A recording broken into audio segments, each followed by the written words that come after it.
নমস্কাৰ মই কুলদীপ কাশ্যপ আপোনালোক সকলোকে আমাৰ এই চেনেলটোলৈ স্বাগতম জনাইছো। এই চেনেলটোত এইটো মোৰ প্ৰথম ভিডিঅ'।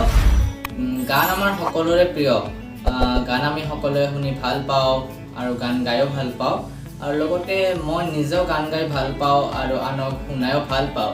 সো এই চেনেলটোত আপোনালোকে অসমীয়া অডিঅ' ভিডিঅ' গানবোৰ উপভোগ কৰিব পাৰিব। আৰু আপোনালোকক জনাবলৈ পাই মই সুখী হৈছো যে মোৰ নিজৰ এটি গীত ইতিমধ্যে ৰেকৰ্ডিং কৰা হৈ গৈছে। গানটোৰ মিউজিকৰ কাম অলপ বাকী আছে, অতি সোনকালে গানটো আপোনালোকৰ মাজত আগবঢ়াই দিম আৰু আশা কৰোঁ আপোনালোকে যেন গানটো অতি মৰমেৰে আদৰি ল'ব আৰু আগন্তুক দিনত আহিবলগীয়া গানবোৰ উপভোগ কৰিবৰ বাবে আপোনালোকে আমাৰ এই চেনেলটো ছাবস্ক্ৰাইব কৰি কাষত থকা বেল আইকনটো প্ৰেছ কৰিবলৈ নাপাহৰিব। ধন্যবাদ। জয় আই অসম।